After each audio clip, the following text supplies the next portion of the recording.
দীর্ঘদিন পর দুর্গন্ধমুক্ত হচ্ছে ঢাকা আরিচা মহাসড়ক। সাভারের আমিন বাজার থেকে বলিয়ারপুর পর্যন্ত মহাসড়ক থেকে অপসারণ করা হয়েছে ময়লা আবর্জনা। পরিচ্ছন্ন পরিবেশ নিশ্চিতে ময়লা আবর্জনা সরিয়ে বৃক্ষরোপণ করছে উপজেলা প্রশাসন। এতে স্বস্তিতে পথচারীরা। জাকির হোসেনের তথ্য ভিডিওচিত্রে রিপোর্ট করছেন আফরোজা হাসি।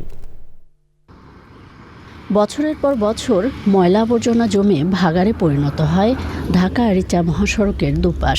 দুর্গন্ধে পথচারীদের ভোগান্তি সহ ঝুঁকিতে পড়ে জনস্বাস্থ্য ও পরিবেশ। পরিস্থিতির উত্তরণে সাভার উপজেলা প্রশাসনের উদ্যোগে চলে পরিষ্কার পরিচ্ছন্নতা কার্যক্রম। বেশ কিছু স্পট রয়েছে যে জায়গাটা আসলে ভাগাড়ের মতন পরিণত হয়েছে, তো আমি সেগুলো আসলে পরিষ্কার করেছি। এখানে বালি দিয়েছি, কিছু ময়লা অপসারণ করেছি এবং বৃক্ষরোপণ করেছি। এছাড়াও সেই জায়গাটা ফেন্সিং করেছি যাতে পরবর্তীতে ময়লা না ফেলতে পারে। পরে মহাসড়কে দুপাশ পরিদর্শন করেন স্থানীয় সরকার প্রতিমন্ত্রী মীর শাহে আলম। ময়লা ফেলানোর জন্য একটা ভাগাড় বলি বা ল্যান্ডফিল বলি আমরা নির্মাণ করে দেওয়া হচ্ছে। আমরা ময়লাগুলো নিয়ে এসে সেখানে সবাই ফেলাবেন। ময়লাগুলো আমরা পরিষ্কার করে 15 ফিট বালু দিয়ে আমরা নেটিং করে ব্যারিকেড তৈরি করে নিম গাছের চারা আমরা রোপণ করব।